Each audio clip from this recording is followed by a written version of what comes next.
Hello all, this is Razorflamekun, and this is my Let's Play of Diablo II Lord of Destruction. In the previous episodes, we started going out of town.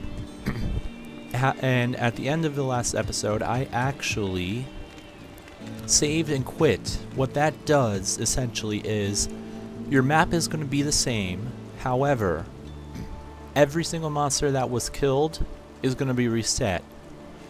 I also believe that all of the chests and other places you can find stuff is either reset or is located in a different area.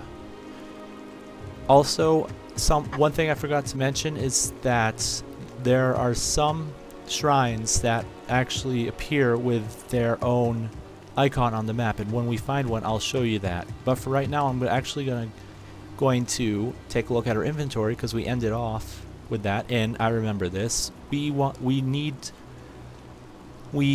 had to use one of our scrolls of identify to identify this. So we're out, and I'm going to turn down the sound effects just a little bit.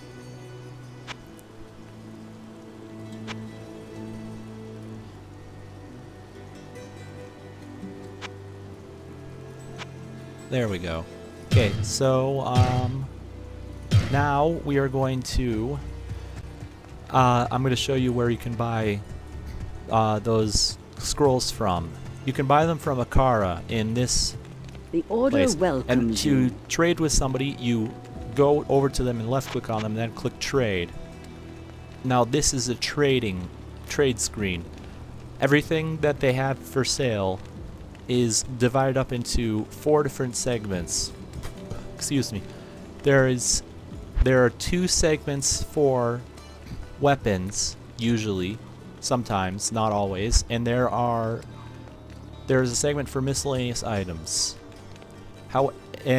There's also a segment for armor from certain vendors. Not every vendor or trader sells armor. So anyways, what Akara sells is basic potions like thawing potion. If you get frozen, you can use it to thaw yourself. If you get poisoned, you can use an antidote potion to unpoison yourself, and stamina potion, you can restore stamina that you've lost. She also sells keys, which are used in some areas of the game to unlock chests. I always recommend you have at least 6 or 7 keys on you at all times. However, I highly recommend you do not buy them at this point in the game because you likely don't have very much cash. When you want to buy something, just go over what you want to buy, and then you'll see the cost of it, and if you have enough gold, just left click on it and you'll buy it. However, since I don't have enough gold for anything, I will show you now what you can do. To sell items.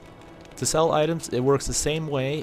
What you do is you left click on the item, and if you want to sell it, you just left click on, you just drag the mouse over to this vendor window and left click on it again, and the vendor will sell. It will sell to the vendor. And as you can see, every item has a sell value, which is much less than the buy value. Now you notice that different items have different sell values. Usually the higher the rarity of the item, the different text colors I mentioned in the last episode, the more valuable it'll become. However, there are certain limits to the amount of gold that someone can give you for a particular item in each city of each act in the game. In this part, it's only 5,000. However, it'll go up as time goes on, so just don't worry about it. I don't like Grand Charms, so I'm gonna sell.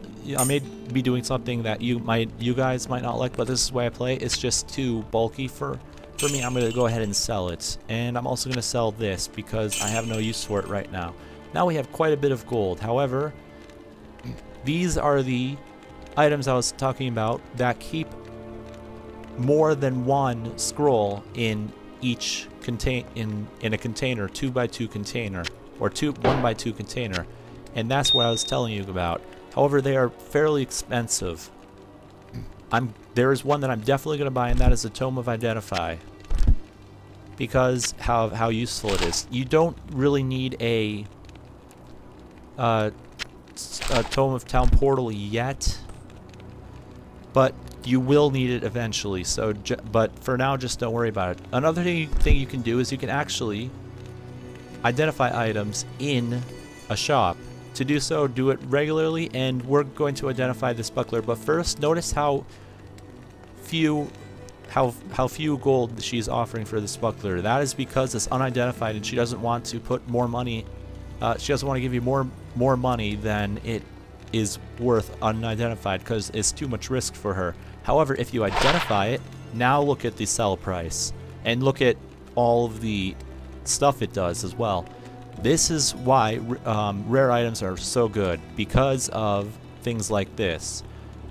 It has notice all of the enchantments it has.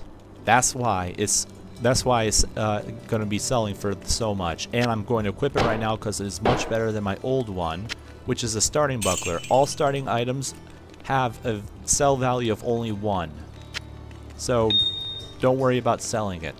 Now, the last thing you want to do before heading out of town, every single time you come back here, is to go to your stash and put items that you want to store and to deposit all the gold you have, because believe it or not, you can actually still buy items with gold from your stash. I'm and Charcy, the reason why the blacksmith here. I say that is because that is very helpful. You don't need to have it on you, and it's also very helpful not to have it on you in case you die.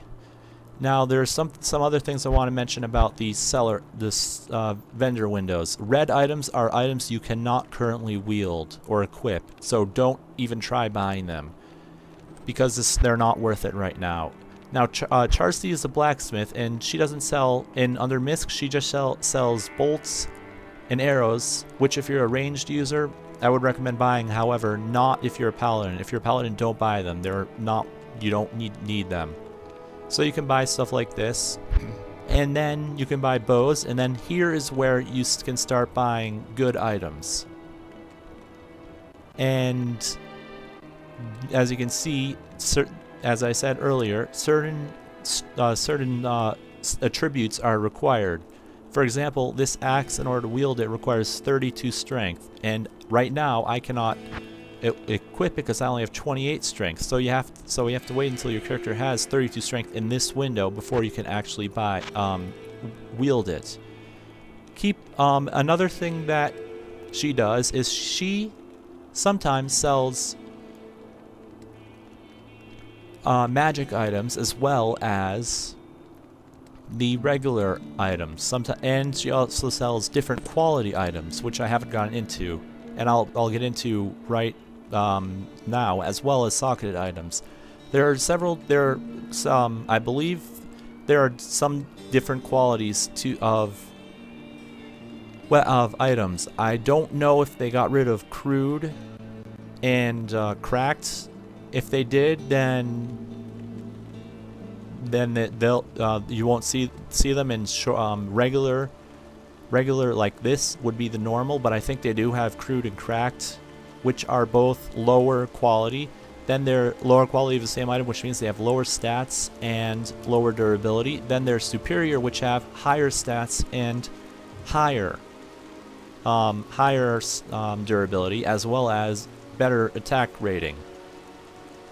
Now, as you can see, this short sword is superior, and it has a durability of 24, whereas my regular one has a durability of 23.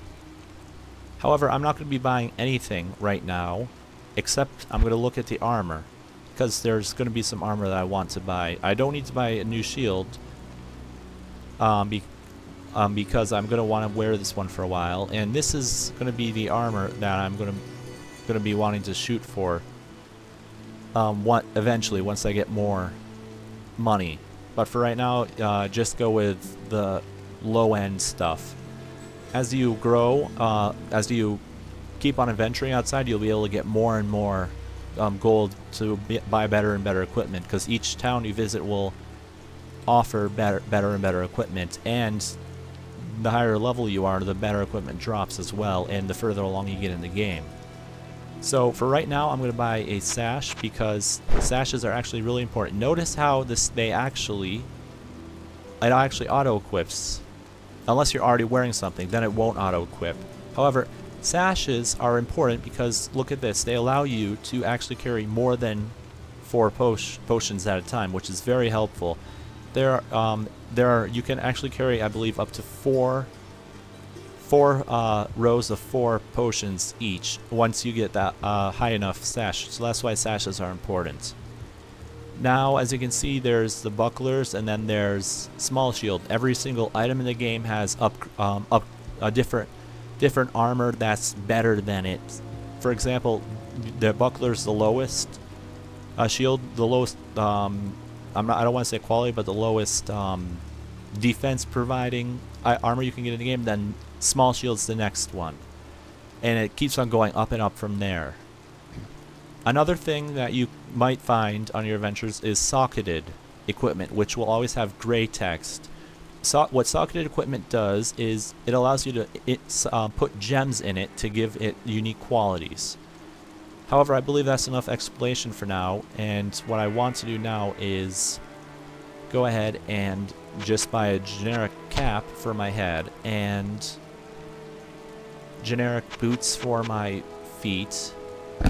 And okay, that's fine. 58 is fine. And you just want to buy all of the basic armor you can, so that you can give your guy the best possible defense as possible. Also, you want Charcy can also repair your equipment for you, which is very helpful. However, the higher quality the item to repair and the lesser durability it has, the more it'll cost to repair it. And the different text color, the higher the cost. I'm pretty sure of that. For example, I'm not going to spend 110 to repair this right now because of how much it costs. However, I will be doing that very shortly. For right now, though, we're going to head out of town. And notice that our character looks a little different now that he's wearing all of the armor that we have. So now let's go out of town. And before I go out of town, I'm going to actually end the episode here. So until next time, this has been Razorflamekun. May all of your days shine brightly.